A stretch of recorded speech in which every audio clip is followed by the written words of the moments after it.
Boa noite, igreja. Que a graça e a paz do nosso Senhor e Salvador Jesus Cristo seja com cada um de vós nesta noite. Meus amados, vamos seguir então para a nossa segunda aula da carta aos Hebreus. Semana passada nós começamos o nosso estudo de Hebreus, não entramos no texto propriamente dito de Hebreus, a gente fez apenas uma introdução, quem escreveu, quando foi escrito, para quem foi escrito. Hoje a gente começa Hebreus efetivamente, mas ainda assim essa é a próxima aula, a gente ainda está na primeira parte de Hebreus, que é um prólogo que a carta tem, onde o apóstolo Paulo meio que entrega tudo, o apóstolo Paulo não, olha o costume, onde o autor dos Hebreus, ele entrega tudo da carta, depois ele vai explicando. Então nessas primeiras aulas os irmãos não se espantem, porque a gente vai trabalhar bem devagarzinho.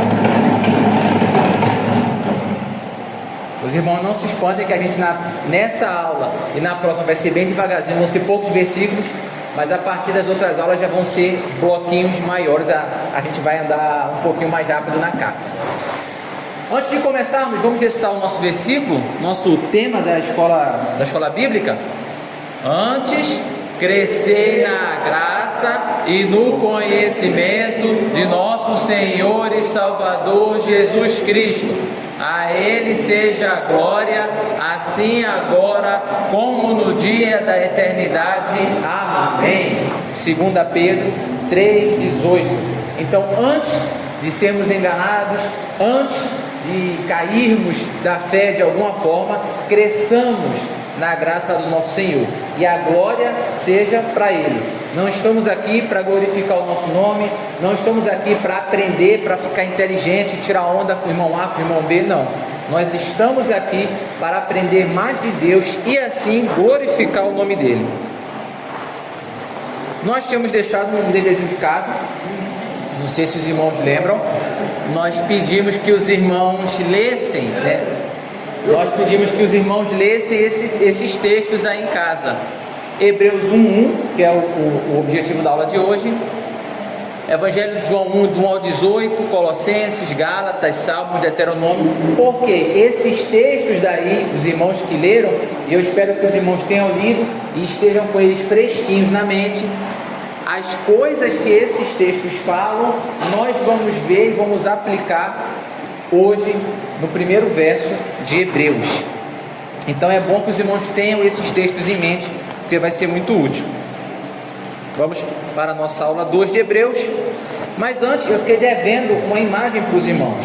Semana passada eu mostrei esse papiro, né, o papiro P46, um papiro aí do século II, e mostrei essa página dele, que é a página de 2 Coríntios, e eu fiquei devendo mostrar uma página dele que tem Hebreus. Olha aí a página que tem Hebreus. Se os irmãos verem, está toda detonada, né? 2 Coríntios está mais bonitinho, Hebreus está tudo acabado, a página está rasgada, faltando um pedaço. Se os irmãos observarem na parte final da página, as letras estão apagadas, que no finalzinho você já não consegue ler, está faltando, está apagado.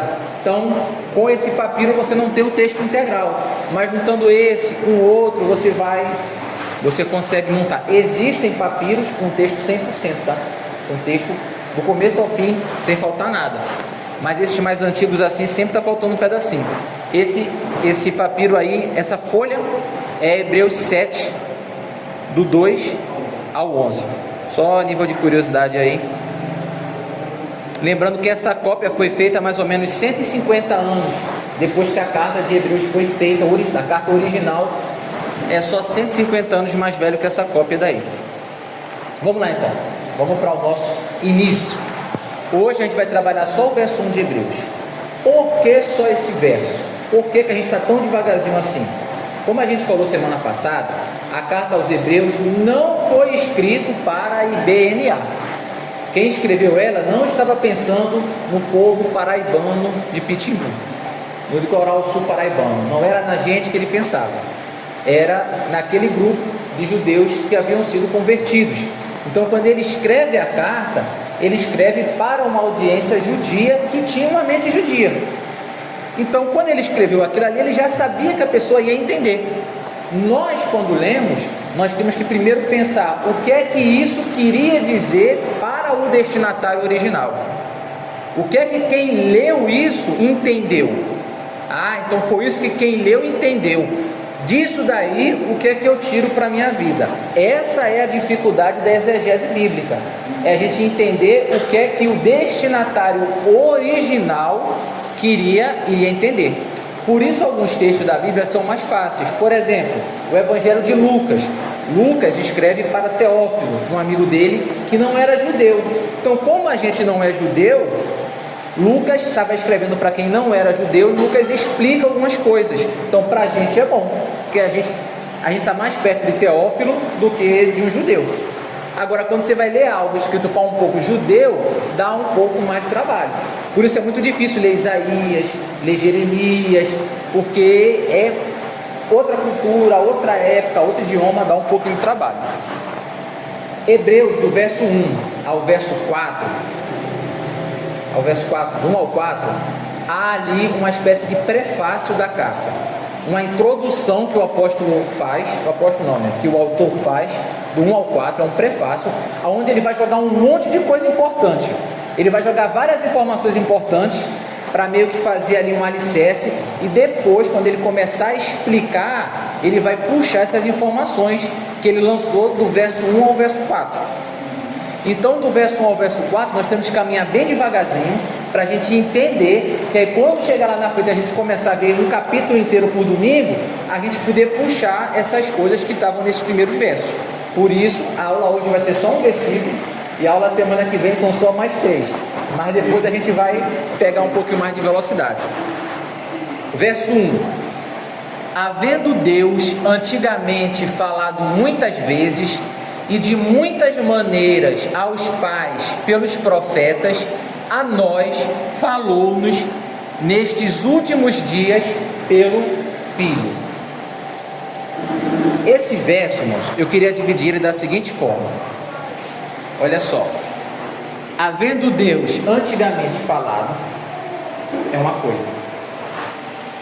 Deus falou muitas vezes e de muitas maneiras. Deus falou aos pais pelos profetas. Deus falou a nós nesses últimos dias. E Deus falou pelo seu Filho. Cada cor diferente é um assunto que a gente vai abordar, porque cada uma dessas cores trazia para a mente do hebreu uma ideia.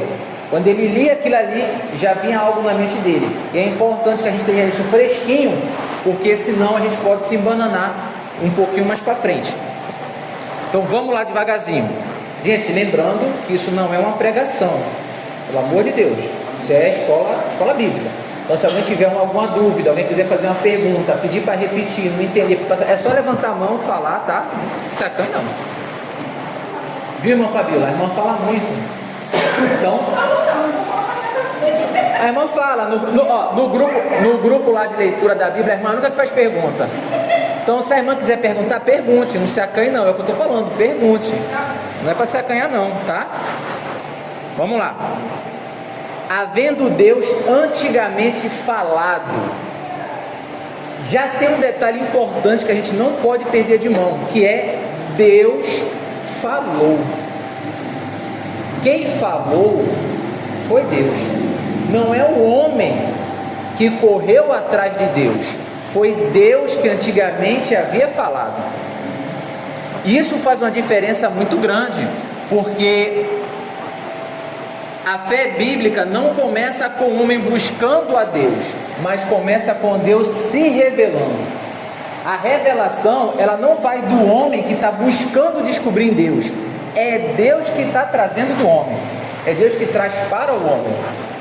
O que toda a indagação do coração do homem por Deus, o que toda vontade de reflexão jamais poderia ter forçado, Deus realizou por iniciativa própria. Ele revelou-se. Toda a revelação no passado e no presente tem origem no próprio Deus. O pronunciamento de Deus, sua palavra, está no início de toda a história. Ou parte de Deus, não parte do homem. É só os irmãos lembrarem do Éden. Toda tardezinha, Deus vinha falar com o homem. Olha só, Deus que está vindo falar com o homem. Aí o homem vai e peca. O que é que o homem faz? O homem se esconde de Deus. Olha o que o pecado faz.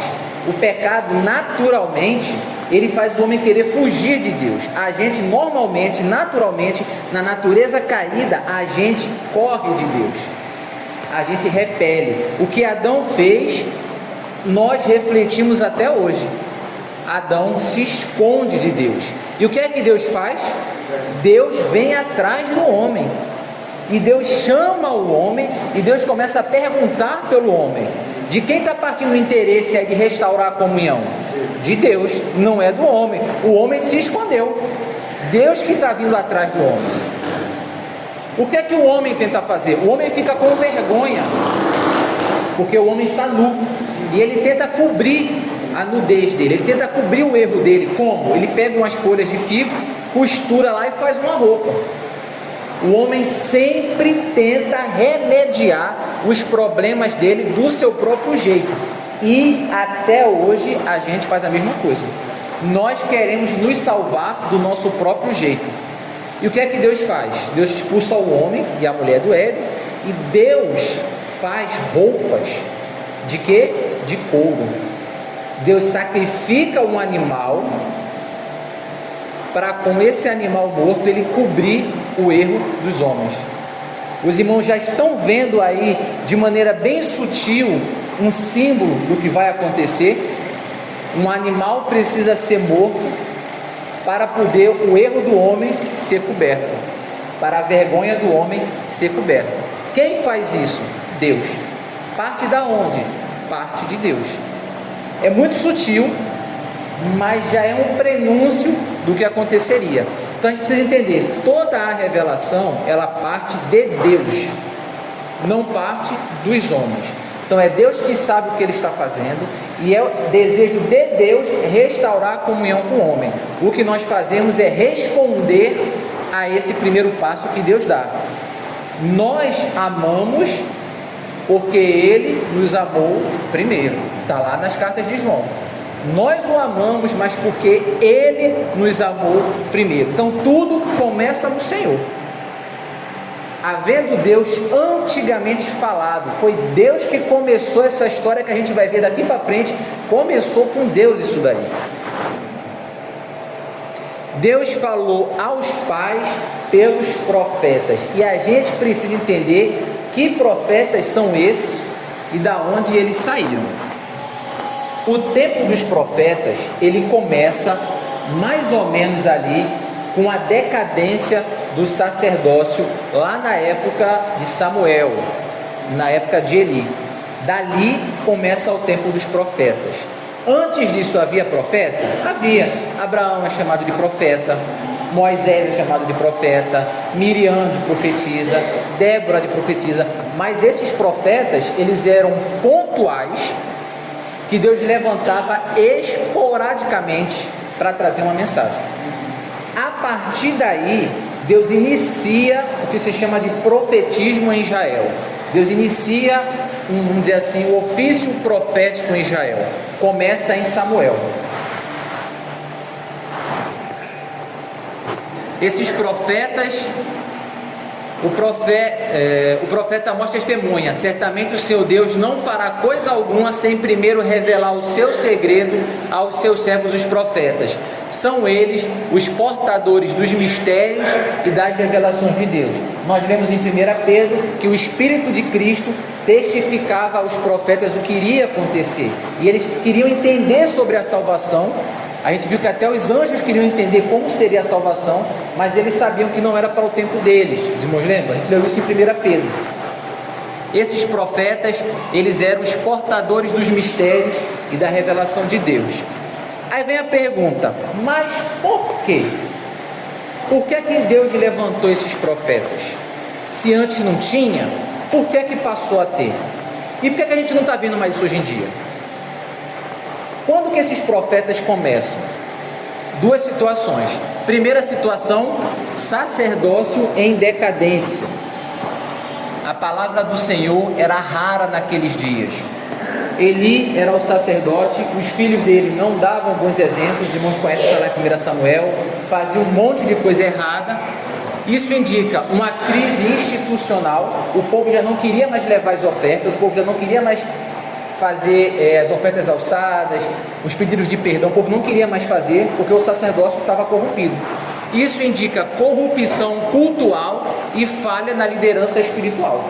Então Deus levanta um profeta, que é Samuel, e ele trabalha ali como reformador espiritual. Aqui surge algo novo, o profeta como consciência moral da nação. Deus levanta o profeta porque o sacerdote estava errado. Os sacerdotes não estavam fazendo o trabalho deles. Os sacerdotes estavam agindo de forma errada. Deus levanta o profeta para corrigir o sacerdote. Mas não é só por isso, outro motivo. O povo pede um rei. Saul vai ser ungido rei. O povo pede um rei. E com o rei havia um perigo. Qual? O rei ele poderia se tornar autônomo, ele poderia absolutizar o poder e poderia substituir a autoridade divina. Então o profeta se levanta como uma figura que vai confrontar o rei. Os irmãos estão acompanhando? Então por que Deus levanta esse grande número de profetas? Basicamente por dois motivos. O sacerdócio estava corrompido e haveriam reis agora, que também eram reis humanos, que se corromperiam. Essas três figuras são importantes: rei, sacerdote e profeta. Elas são muito importantes no livro de Hebreus, e a gente vai ter que saber quem são essas figuras, porque Cristo tem a ver com essas três aí. Antes da gente seguir para o próximo verso, vamos falar mais um pouquinho sobre rei, sacerdote e profeta. Só para a gente resumir, antes de Samuel, como é que eram as coisas? Eram profetas pontuais, tá? Levantados em momentos específicos para algo circunstancial. Era só para aquela situação ali, entendeu? A sociedade, ela era uma sociedade tribal. O povo de Israel eram as tribos, a tribo de Levi, Dana. Não havia um chefe sobre Israel, eram várias tribos juntas.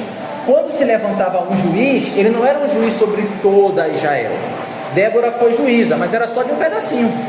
Sansão foi juiz, mas só de uma pontinha. Eles não mandavam em toda Israel. Então era algo descentralizado. Depois de Samuel, passa a ter um estado centralizado, com um rei que manda em todo mundo. Passa a ter um tempo fixo e o povo começa a ter política internacional, falar com outros reinos, tal, começa a ter mais administração. Quanto maior a complexidade institucional, maior a necessidade desse ofício profético. Com Samuel, o cenário muda, porque Israel deixa de ser uma confederação tribal de juízes e caminha para uma monarquia centralizada. A estrutura política muda, logo a estrutura profética também muda. Deus estabelece um equilíbrio: o rei, que é o poder político, o sacerdote, que vai fazer o culto, e o profeta, que é um porta-voz de Deus. Mas Deus mudou de ideia? Deus não mudou de ideia. Só que a revelação é progressiva. Não é que Deus mudou de ideia, é que Deus administra, é que a administração da aliança se desenvolve historicamente. Conforme a história vai avançando, Deus vai administrando a aliança que Ele faz com os homens. Não é que Ele falou: agora tive uma ideia nova, vou implementar o profeta. Não, Deus sabia o que Ele estava fazendo. Só para a gente deixar claro essas três funções, Israel não era feito o Brasil. No Brasil nós temos a divisão de poderes, temos o poder legislativo, executivo e judiciário. Somos uma democracia. Israel era uma teocracia. Quem mandava era Deus. A lei vinha de Deus. O rei estava debaixo da lei. Ele tinha que obedecer a lei. O sacerdote, ele aplicava a lei e o profeta cobrava fidelidade à lei. Mas a soberania não estava em nenhuma dessas figuras. Ela estava no próprio Senhor. O chefe supremo de Israel não era o rei, era o Senhor, era Deus.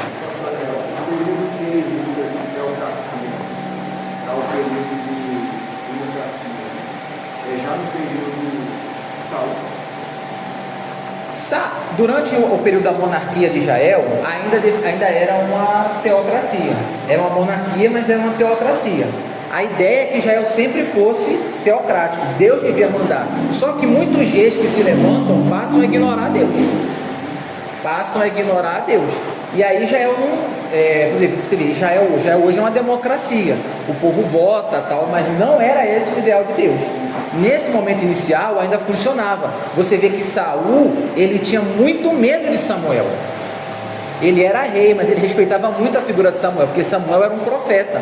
Você vê que Natã, ele era profeta, ele vai confrontar Davi. E o rei respeitava o profeta, porque o profeta era um porta-voz de Deus. Mas mais para frente a gente vai ver rei que não está nem aí para os profetas. E vamos ver profetas que também não estão nem aí para Deus. Então vamos lá, qual era a função do rei? Governar e administrar a nação, liderar a nação militarmente e garantir a ordem e aplicar a lei. Essa era a função do rei. Qual era a função do sacerdote? Oferecer sacrifícios e conduzir o pessoal ao culto. Ele ensinava a lei e ele julgava questões religiosas difíceis. Quem está puro, quem não está puro. O sacerdote fazia isso. E qual a função do profeta? Ele transmitia a palavra de Deus com as revelações diretas, assim diz o Senhor. Ele confrontava o pecado e a justiça e ele interpretava a história à luz da aliança. Em resumo, o rei governa, o sacerdote é mediador e o profeta era quem trazia a palavra. Agora, olhem para esse slide aí e prestem as palavras em destaque. O rei governa, o sacerdote é mediador e o profeta traz a palavra. Os irmãos conseguem pensar em alguém que governa, alguém que é mediador e alguém que traz a palavra? Jesus. Você vê que ao longo da história, algumas pessoas tiveram mais de um ofício. Por exemplo, Saul era rei, mas Saul era só rei. Natã era profeta, mas Natã era só profeta. Eli era sacerdote, mas era só sacerdote. Davi era rei e Davi era profeta. Alguns salmos de Davi são salmos proféticos. Davi era rei e era profeta. Nós tivemos também rei e profeta. Nós tivemos também Melquisedeque. Melquisedeque, ele era rei e era sacerdote, lá no tempo de Abraão. Ele era rei e era sacerdote. E tivemos Samuel, que era sacerdote e era profeta. Mas nós não temos ninguém que foi rei, sacerdote e profeta, salvo Jesus. E aí quando que o profeta surge? Ele surge quando o rei começa a dar problema e quando o sacerdote começa a dar problema. Deus traz a figura de profeta. O profeta entra para resolver esses problemas do rei e do sacerdote. Quem é o rei hoje em dia? Jesus. Quem é o sacerdote hoje em dia? É o Senhor. Há algum problema no reinado de Cristo? Há um problema no sacerdócio de Cristo? Não. Então não há necessidade dessa figura profética como havia no Antigo Testamento. Cristo, ele é rei, Cristo, ele é sacerdote e Cristo, ele é profeta. Isso vai ser trabalhado mais para frente em Hebreus, mas a gente precisa ter em mente essas três figuras. Então vamos lá. Deus falou pelos profetas e Deus falou de muitas maneiras. Irmãos, no Antigo Testamento Deus fala de várias formas. Deus fala por sonhos com José, Deus fala por visões ali em Ezequiel, Isaías, Deus fala através da lei em Moisés, Deus fala por eventos históricos como guerras e invasões, Deus fala por símbolos, o tabernáculo, a menorá, são formas de Deus falar. Deus fala pela natureza, Romanos fala isso. Deus fala por anjos, como na história de Sodoma e Gomorra. Deus fala por animais, como hoje à noite eu estou aqui falando com vocês. Deus fala por animais, como a jumenta de Balaão. Deus falou com uma mão escrevendo na parede por Daniel. Então, forma de falar é o que não falta. Forma de falar é o que não falta. Mas tem um detalhe.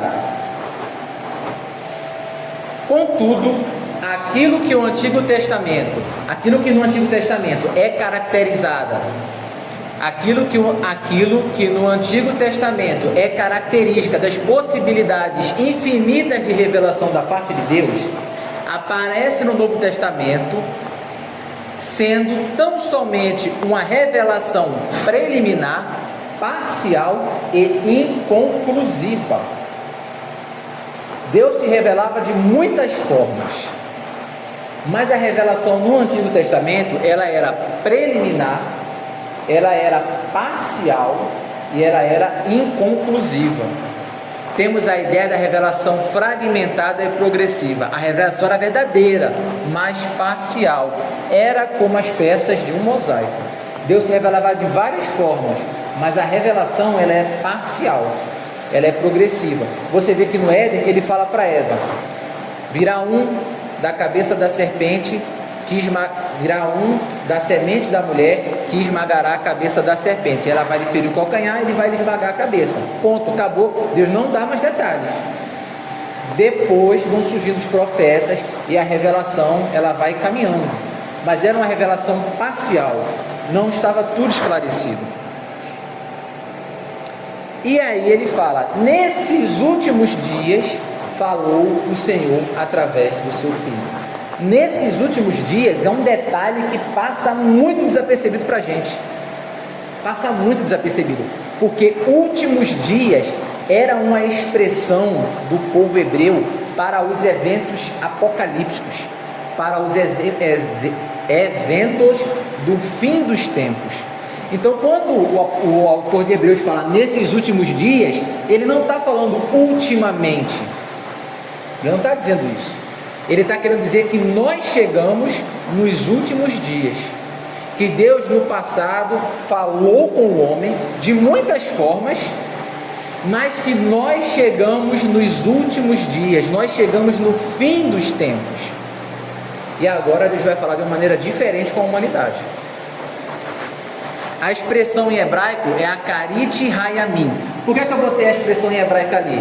Não é para dizer, nossa, como o Adriel é esperto. Não. É porque os irmãos vão encontrar essas expressões por aí.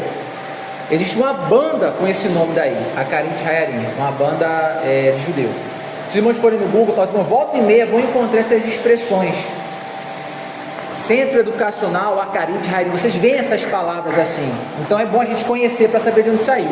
Essa expressão, ela significa últimos dias ou fim dos dias. Ela aparece muito na Bíblia. Por exemplo, por favor, alguém abre aí Isaías 2:2. Alguém do lado de cá e alguém do lado de cá, Daniel 2:28. Por favor.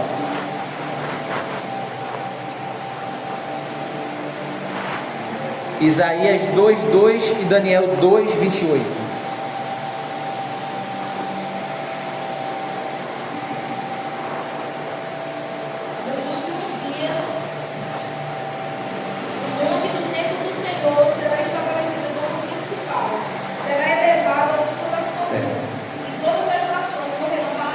Nos últimos dias, o monte do Senhor vai ser elevado acima das colinas e todas as nações vão correr. O que é que ele está falando aí?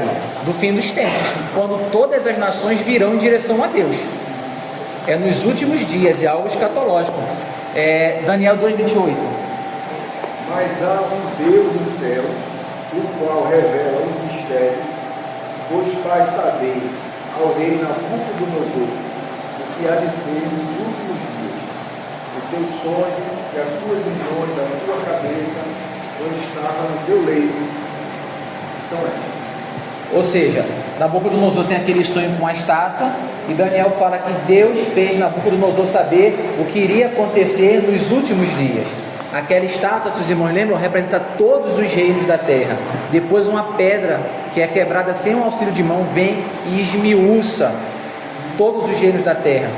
A gente pode falar depois sobre essa pedra aí, o que é que ela pode simbolizar, mas tem a ver com Cristo e com o fim dos tempos. Ou seja, essa expressão que está aí no hebraico é a Akarit Hayamim, nos últimos dias, no fim dos tempos.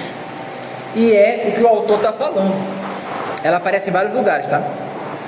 nos profetas, últimos dias apontava para o tempo da manifestação do reino de Deus, o cumprimento das promessas, a intervenção final de Deus na história, os últimos dias. Era isso que significava nos profetas. Ou seja, era uma expectativa escatológica. Quando Hebreus diz, nesses últimos dias, está afirmando algo radical. Aquilo que os profetas esperavam começou. A era messiânica não está no futuro distante. Ela já foi inaugurada em Cristo. Isso se harmoniza com Gálatas 4:4, que vai falar da plenitude dos tempos. Marcos 1,15, que fala que o tempo está cumprido. 1 Pedro 20, que fala que manifestado no fim dos tempos, que é onde nós estamos. Então, quando Hebreus fala ali, nesses últimos dias, a gente quando lê, pensa que é assim, nos últimos dias que passaram. Porque essa é a nossa visão, mas não é a visão do judeu. A expressão nos últimos dias é no final dos tempos. O que ele estava falando ali é que Deus falou com a humanidade de muitas formas, mas agora nós chegamos no fim dos tempos, agora nós chegamos na hora da última intervenção de Deus na história, e agora ele vai falar através do seu Filho. O tempo final teve início, Deus falou a nós pelo Filho nesses últimos dias.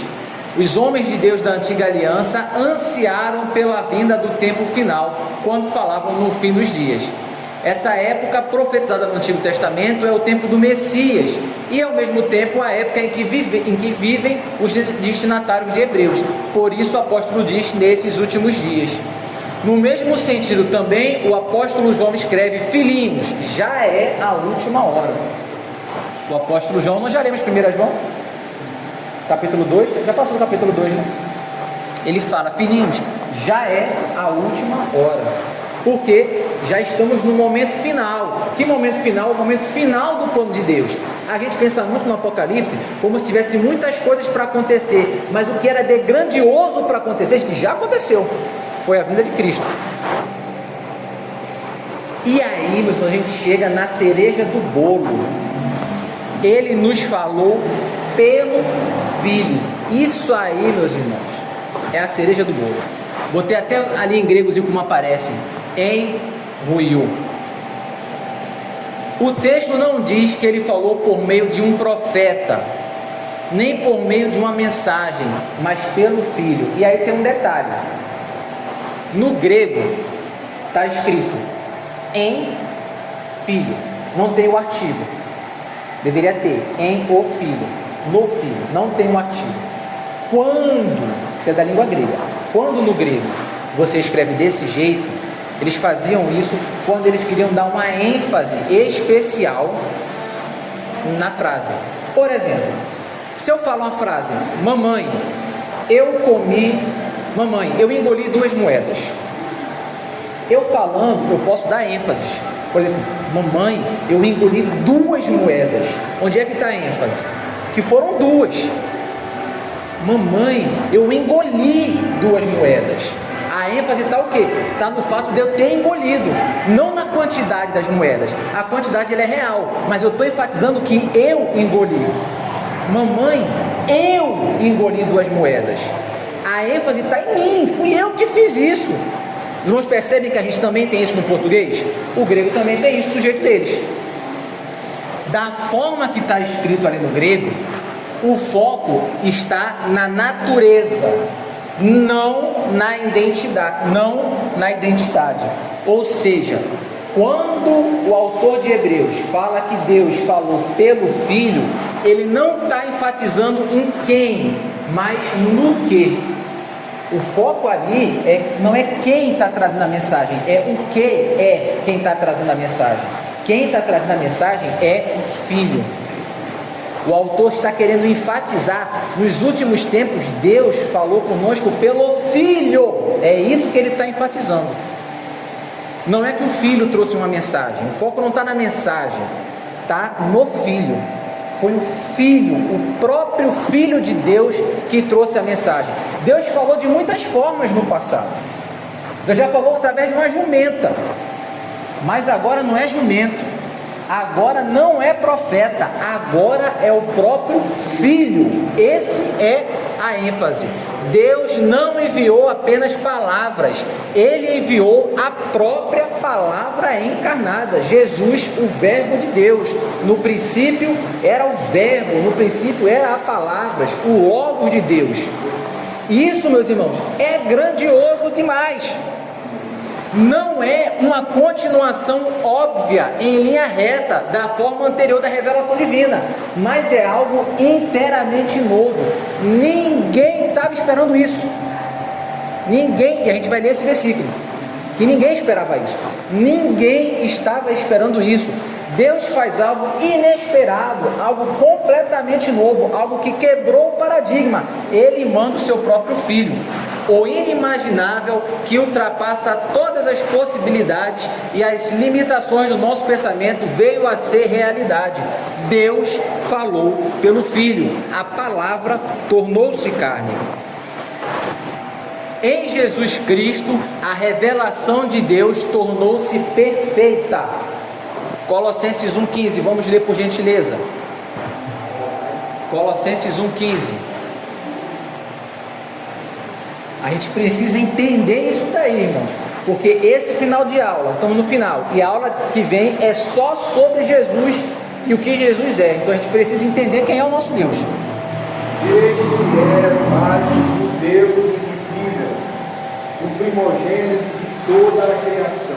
Ele é a imagem do Deus invisível. Depois a gente vai estudar esse verso com mais calma, mas a imagem ali é a imagem perfeita, a cópia perfeita. Ele é a imagem do Deus invisível. A revelação é perfeita, não é por sombras. Em Cristo nós vimos Deus. Não é possível que Deus chegue mais perto de nós seres humanos do que Ele chegou na pessoa de Jesus. Essa é a forma mais sublime e perfeita de como Deus pode falar conosco. Não tem como Deus chegar mais perto da gente como ser humano do que através de Cristo, porque Cristo, como nós vamos ver, é o próprio Deus.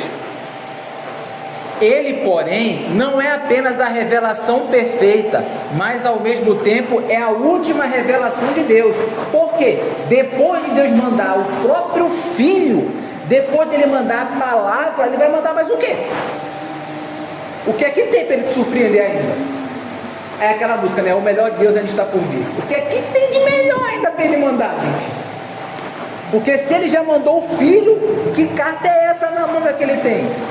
Então Jesus é a última revelação de Deus. Ele é a revelação decisiva de Deus. É o centro da história universal e o começo da virada das eras. E ali tem a referência, depois os irmãos em casa podem ir conferindo as referências. Olha só esse texto, 1 Coríntios 2, do 5 ao 10. Eu quero ler esse texto com os irmãos, porque é um texto muito bonito. E a gente às vezes se embanana, citando o texto de cabeça, a gente aplica o texto errado. Esse é aquele texto: o que os olhos não viram, o que os ouvidos não ouviram, o que não subiu ao coração do homem, isso o Senhor tem preparado para os que o amam. 1 Coríntios 2, 5 ao 10. Eu vou ler aqui junto com os irmãos. Queria que os irmãos prestassem atenção no detalhe. Muitas vezes esse texto, a gente usa ele para falar da Nova Jerusalém, do céu, das coisas que vão vir.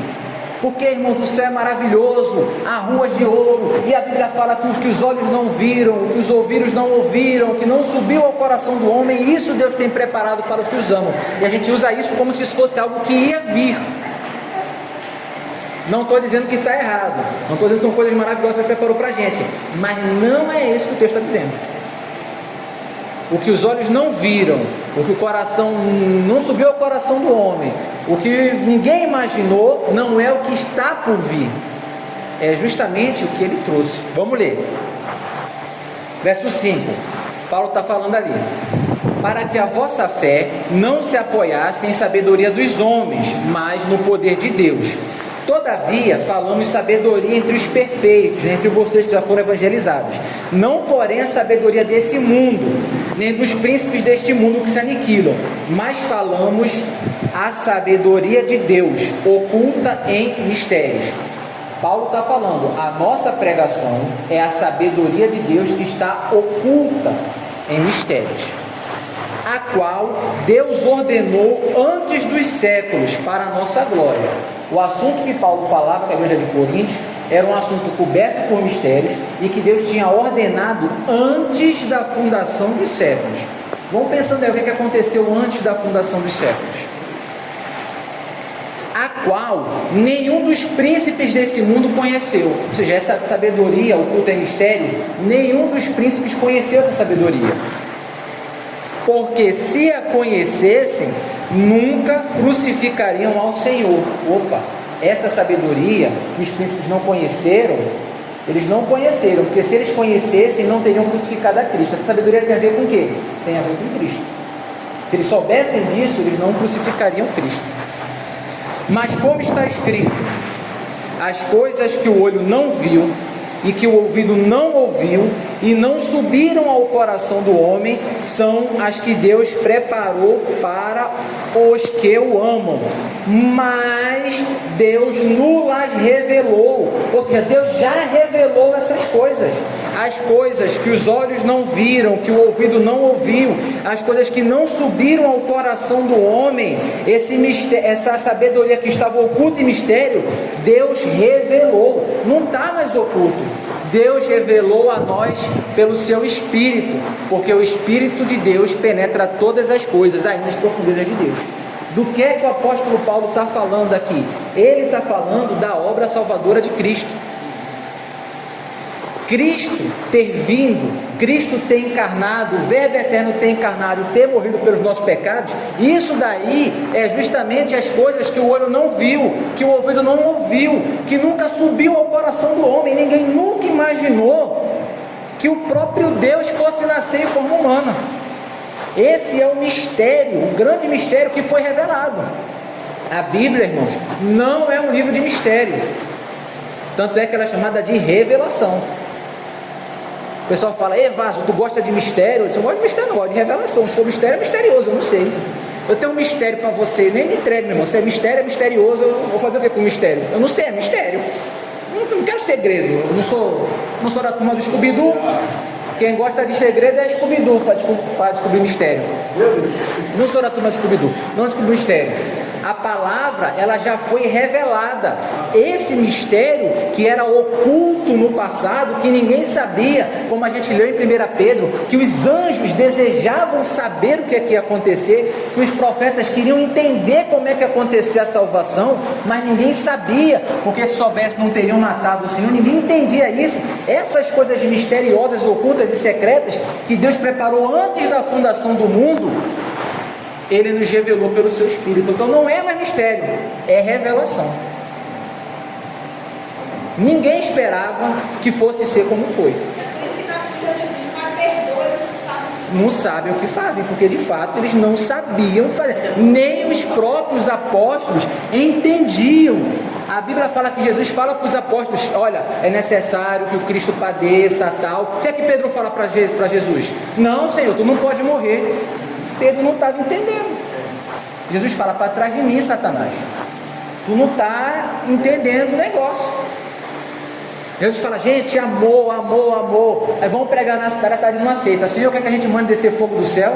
Jesus fala, eita, meu irmão, vocês não sabem que espírito vocês estão. Esse povo precisa se converter. Outro dia eu vi... Não, pastor, mas...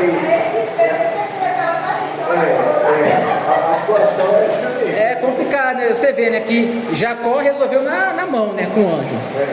Jacó foi na mão, Davi foi na pedrada, Sansão foi na queixada do jumento, e na minha vez é pecado. Na minha vez eu tenho que amar.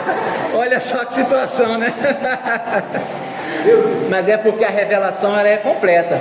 Estamos na revelação completa. Quando a gente vai ler Salmos, tem alguns salmos que são salmos chamados salmos imprecatórios. Tem um salmo que Davi fala assim, Babilônia, abençoado seja quem pegar os seus filhos e estourar eles contra as pedras. Está lá em Salmos isso daí. Isso aí são salmos imprecatórios, a gente não deve fazer essas coisas. Mas a gente estudando, a gente vai ver que Davi, ele era um símbolo ele é rei, da mesma forma que Jesus seria rei. Da mesma forma que Jesus vai trazer o juízo ao mundo, Davi e Israel simbolicamente trazia esse juízo. Essas coisas que acontecem no Antigo Testamento, o povo de Israel invadindo Canaã e matando o povo, é símbolo, é tipo do juízo que Deus vai trazer sobre a terra. Então, essas pessoas do Antigo Testamento, elas tinham essas funções que simbolizavam coisas que iam acontecer. Nós, como igreja, não temos esse ministério de tacar fogo nem dar marretada em ninguém. Sinto muito, não é o seu chamado. Fala, irmão Midian.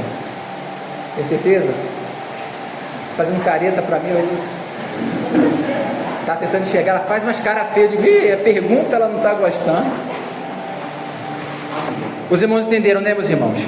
Finalizando, para a gente encerrar hoje. Finalizando. Num determinado sentido, o agir salutar de Deus chegou a um encerramento. O acesso ao coração de Deus está aberto para todos. O caminho para a salvação eterna está claramente testemunhado para todas as pessoas na palavra de Deus. E não há mais necessidade de outra revelação de Deus. Não tem por que ter outra revelação, porque simplesmente não há nada maior do que Cristo para Deus enviar. A gente costuma ouvir muito de pessoas que não têm conhecimento sobre essa forma como o Senhor está passando, e muitas das vezes em cima do culto, usa a expressão Deus me revelou para falar para a igreja. Deus me deu essa revelação, Deus me revelou isso. Eu vou te dizer, eu vou te entender. Então assim, é uma maneira, muitas vezes a gente se pega muito pessoas se expressando. Às vezes a teologia da pessoa está até certa, mas a expressão que a pessoa usa não é a expressão correta, né? Deus me revelou isso daqui. Deus não te revelou, né? Diga, irmão.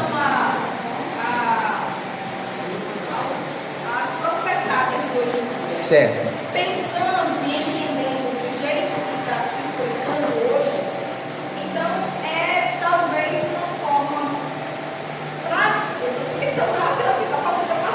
Não, pode falar que a gente tenta filtrar depois. Vou falar no detalhe. Fale.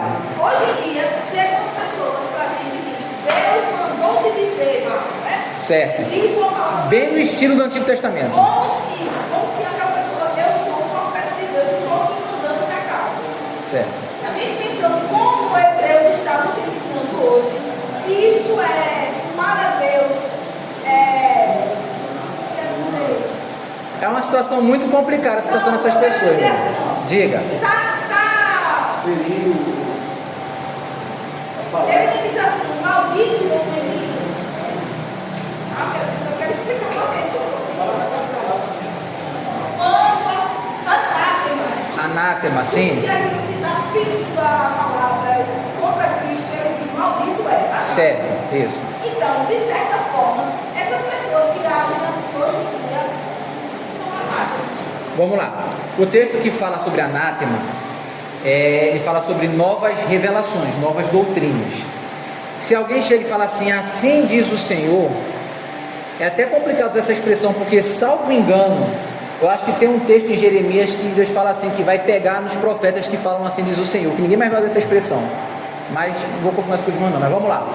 Se alguém diz assim diz o Senhor e traz uma doutrina nova, um ensinamento, por exemplo, irmãos, assim diz o Senhor, a gente agora tem que usar todo mundo de boné, quem usar boné está em pecado, tem que usar boné, que é o que Deus quer, uma doutrina nova. Anátema, seja maldito, doutrina. Isso a gente vê, não vê tanto, mas a gente vê bastante. É raro, mas acontece com frequência, entendeu? Agora tem aquele outro, assim diz o Senhor, é o assim diz o Senhor que não traz uma doutrina, mas traz um direcionamento para a tua vida. Assim diz o Senhor, vaso, vou abrir as portas esse ano, não sei o que, não é doutrina, não é um ensinamento novo, mas são direções para a sua vida que a pessoa está trazendo. É muito complicado isso, porque isso está dentro dos moldes do Antigo Testamento, quando as pessoas não tinham o Espírito Santo. E havia necessidade de um profeta para trazer a mensagem de Deus, porque o povo não tinha acesso ao Espírito Santo.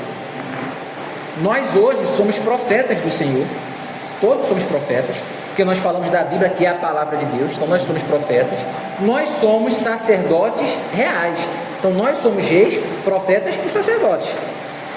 É complicado eu entender que Deus está mandando um recado para mim por outra pessoa, quando Ele poderia falar comigo.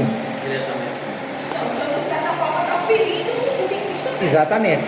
Ah, pastor, Deus não pode de forma nenhuma mandar um recado por alguém? Poder Ele pode, mas eu fico com uns 6, 7, 8 pés atrás, quando alguém vem me dizer: meu irmão, Deus me falou, meu irmão, para te dizer tal coisa. Eu escuto, mas a minha consideração está lá embaixo. Pode ser verdade? Pode, mas está lá embaixo a consideração. As coisas vão ter que se acontecer tudo certinho, para depois eu ver. Eu não vou mudar, e eu vou orar, vou falar: Senhor, é isso mesmo?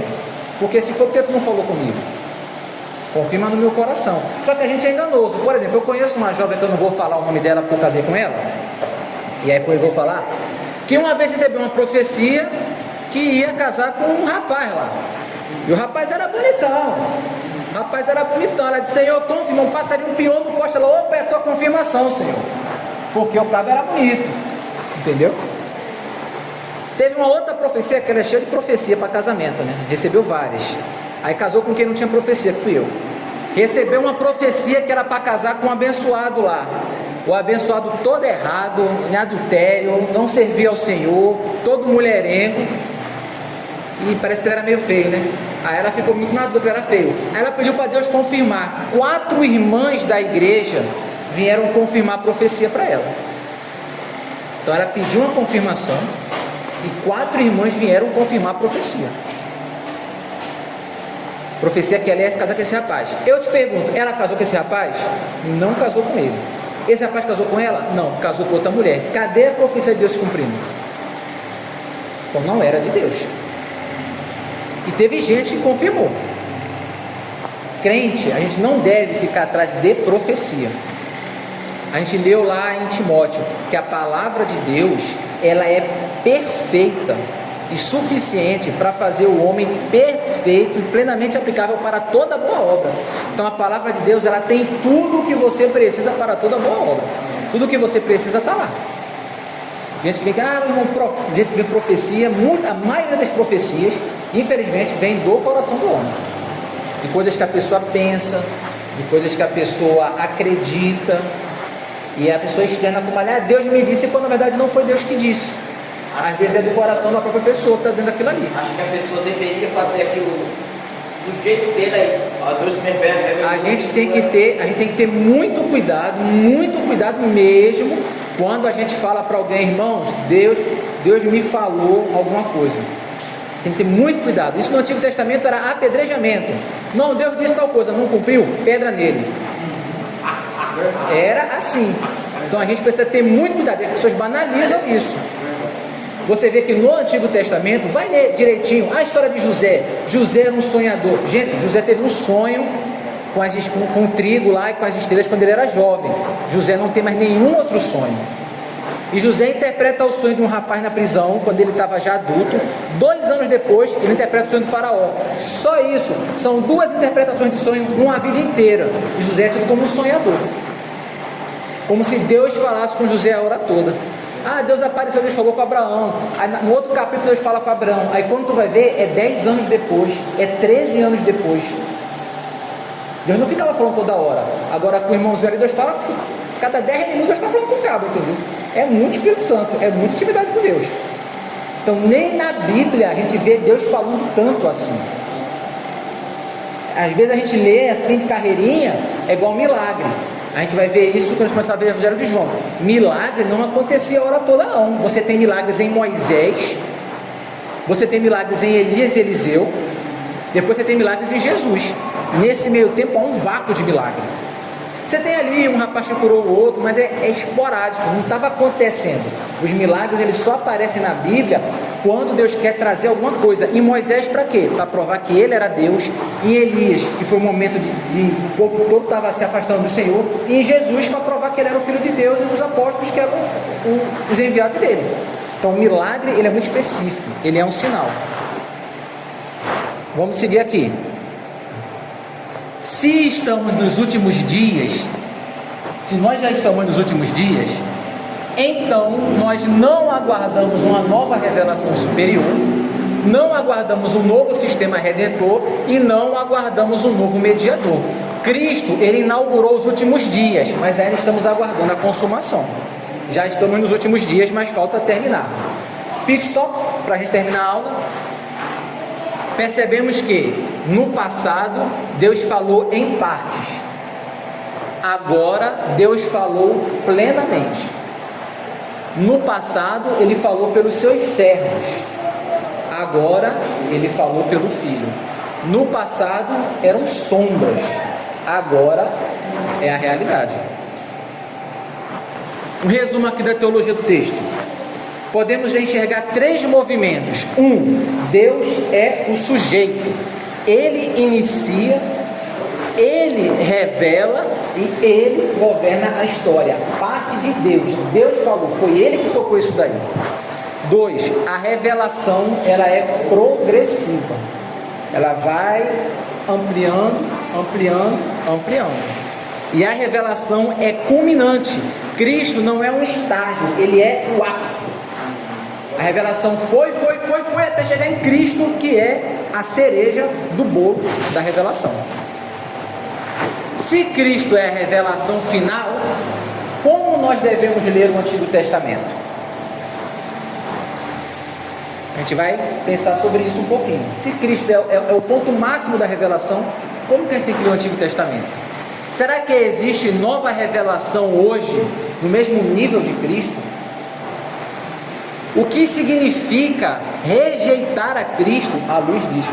Quando a gente entende que Cristo é o ápice da revelação de Deus, qual é o sentido de rejeitar a Cristo? Perceba que é algo muito maior do que às vezes está acostumado. Não precisamos de outra mensagem, não precisamos de outro mediador, não precisamos de outro sistema. Para casa. Para casa. Para a semana que vem. A aula da semana que vem tá uma delícia. Tá? Para quem vai falar de Jesus, vou botar. Falar de Jesus é bom demais. Os textos que na semana passada, que trouxe a referência de Hebreus 1, todos eles apontaram para aquilo que a gente falou, que ele é a palavra, que ele estava na plenitude dos tempos. São textos que eu queria que os irmãos lessem, porque tudo que aqueles textos falavam, a gente ia ver ali. E a mesma coisa para a semana que vem, ó. Semana que vem a gente vai estudar Hebreus, o verso 2, o verso 3 e o verso 4. Aí eu quero que os irmãos leiam Salmo 2 e Mateus 2,18, que vai falar sobre herança. Leiam esse texto pensando em herança. João 1, do 1 ao 3, vai falar sobre criação. Êxodo 33, do 18 ao 23, glória. João 14, do 5 ao 11, imagem. E Salmo 110, sentar-se. Essas palavras, herança, criação, glória, imagem, sentar-se, são palavras que vão ser extremamente importantes em Hebreus 1, do 2 ao 4. E os irmãos vão encontrar insights nesses textos daí. Qual é o texto da semana que vem? Vamos ler aqui. A quem constituiu o herdeiro de tudo, por quem também fez o mundo, o qual, sendo o resplendor da sua glória e a expressa imagem da sua pessoa, e sustentando todas as coisas pela palavra do seu poder, havendo feito por si mesmo a purificação dos nossos pecados, assentou-se à destra da majestade nas alturas, feito tanto mais excelente do que os anjos, quanto herdou mais excelente nome do que eles. A gente vai ver esse pedaço aí semana que vem, mas é bom que os irmãos leiam esses outros textos aí, porque esses textos vão ajudar os irmãos a entender isso aqui. E é bom porque os irmãos veem que não é uma coisa que o autor de Hebreus está inventando, ele não está tirando da cabeça, já estava escrito no Antigo Testamento, só que era algo que estava coberto na mente das pessoas. As pessoas não conseguiam compreender, estava tudo lá, mas ninguém via. Só quando o Espírito Santo revelou é que houve esse entendimento. Amém, amados? Alguma dúvida antes da gente encerrar? Se tiver, agora era, Dani. Irmãos, então vamos passar a palavra para o nosso pastor.